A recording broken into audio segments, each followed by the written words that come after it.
Good morning, students. I welcome you all. I hope you all are fine and safe along with your family members. Today I'll continue the chapter Discovering Tut. In previous tutorial, I gave you homework to watch a movie about King Tut because this chapter is not a fantasy or a story. It is based on real account, based on fact. So I hope you have watched a movie, and if you have watched, then it will be very easy for you to understand this chapter. So let's begin. Archaeology has changed substantially in the intervening decades, focusing less on treasure and more on the fascinating details of life and intriguing mysteries of death. It also uses more sophisticated tools, including medical technology. In 1968, more than 40 years after Carter's discovery, an anatomy professor X-rayed the mummy and revealed a startling fact. Startling means surprising fact. Beneath the resin that cakes his chest, his breastbone and front ribs are missing. So already we have read about Carter, that he found that mummy and he examined that. And after 40 years of that, in 1968, again one more professor, he x-rayed the mummy. And what did he find? He found that it was a very surprising thing, that his cakes, below his resin, his cakes, his breastbone and front ribs were missing. There was no breastbone, and along with that front ribs were also not there. So when Carter did that, it was 40 years back, so technology was not that much developed. But now after 40 years, X-ray was also there. So here he writer says that earlier people would go for treasure, and but now people were trying to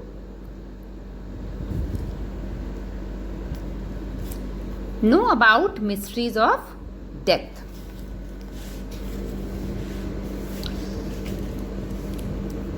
Today, diagnostic imaging can be done with computed tomography or CT, by which hundreds of X-rays in cross section are put together like slices or bread to create a three-dimensional virtual body.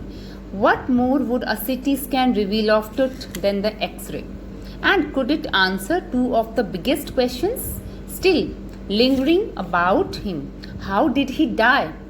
And how old was he at the time of his death?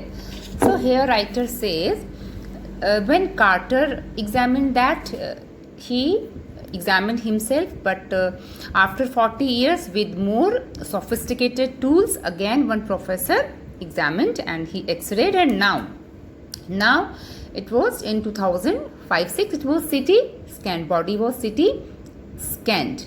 So now writer says that will it be possible that after CT scanned, people will get answer of two questions? And what were those two questions? Number one, what was the reason for his death? How did he die? And second question, what was his real age?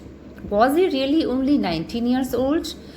Because this is nobody has seen, so it is only a guess with the help of technology that he was only 19, but it may be 18, it may be 20. So now two questions, answer of two questions, will question mark is there, so it means that will we get that answer, that what was his age at the time of his death. King Tut's demise was a big event, even by royal standards. He was the last of his family's line, and his funeral was the death rattle of a dynasty. But the particulars of his passing away and its aftermath are unclear. Already we have discussed that his ancestors, they ruled Egypt not only for decades but centuries, not only for years, decades, but many centuries. And King Tut, He was the last heir of that royal family, and he died at early age. So now demise means death.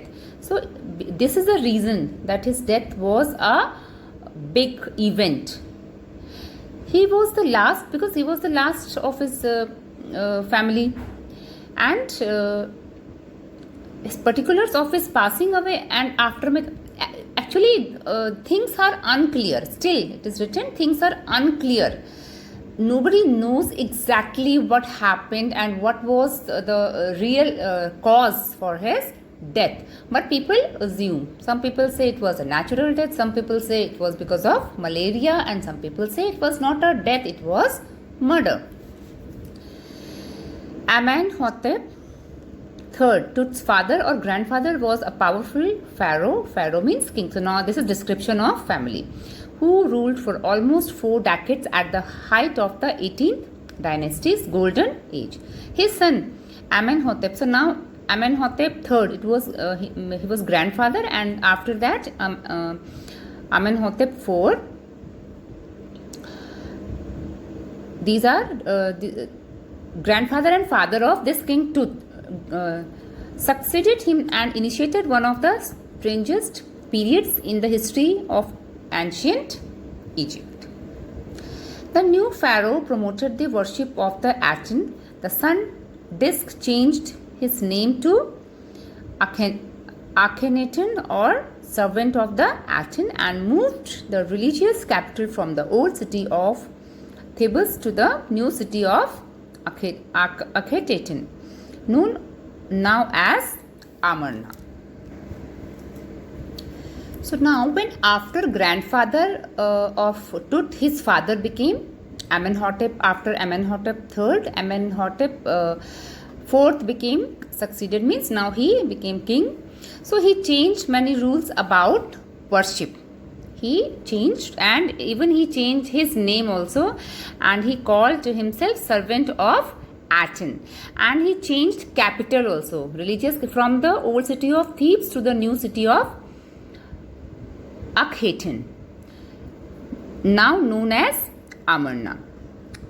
He further shocked the country by attacking Amun, a major god, smashing his images means his statues, and closing his temples. It must have been a horrific time, said Ray Johnson, director of the University of Chicago Research Center in Luxor, the site of ancient Thebes. The family that had ruled for centuries was coming to an end, and then Akhenaten went to a little wakey. So now, actually, wakey means eccentric. We can say wakey means, it's a different word, eccentric. So now what happened? He changed many rules about worship, and even he attacked. Amun was a major god, great god that time, and he closed his temples, and he destroyed his statues. So that was a very horrific time in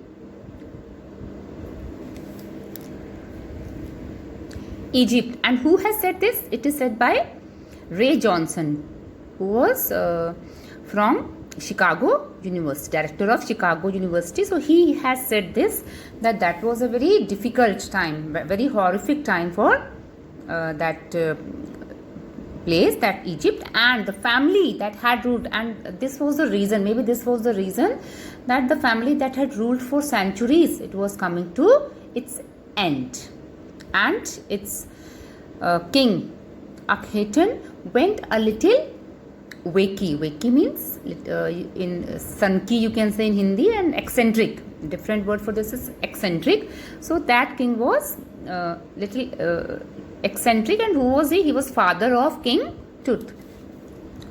After Akhenaten's death, a mysterious ruler named Smenkhare appeared briefly and excited with hardly a trace.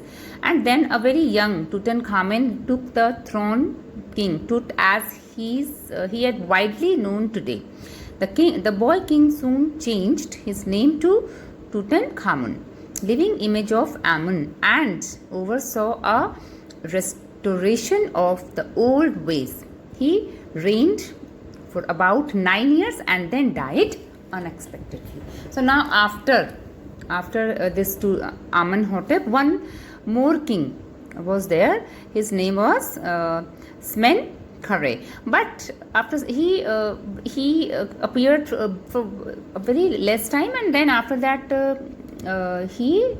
that Tutankhamun, he became king, and he was young. He was very young that time, and he ruled only for 9 years.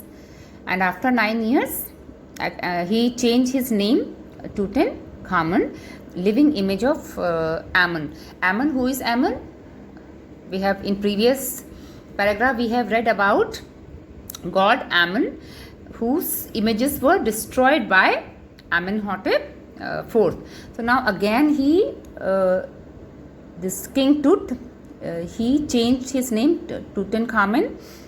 Its meaning is living image of Amun, and he changed all those things, and like earlier people were worshipping Amun, he also worshipped that god, and he reigned for about almost 9 years, and then he died unexpectedly. Regardless of his fame and the speculations about his fate, Tut is one mummy among many in Egypt. How many? No one knows. Now we all know about the mummies of Egypt, and how many mummies are there? We cannot say. Nobody can say. The Egyptian Mummy Project, which began and inventory in late 2003, has recorded almost 600 so far and is still counting. So we have got 600 and still counting is going on. The next phase, scanning the mummies with a portable CT machine donated by National Geographic Society and Siemens. So this CT scan machine, with the help of which King Tut's mummy was scanned, it was gifted by National Geographic Society and Siemens. Its manufacturer, this company is manufacturer of this CT scanner machine.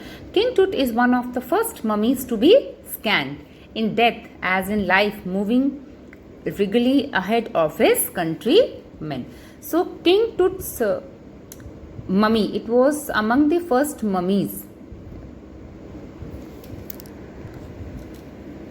CT scanned. So now last line says that in death means in death as in life, moving legally ahead of his countrymen, means when he was alive he was king, he was leader, and after his death also his mummy was the mummies among first mummies to be CT scanned. So it means that time after death also he was leader. That's all for today, students.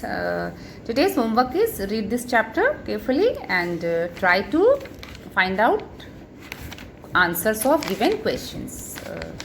So with this, I wish you good health, stay healthy, stay safe. Thank you.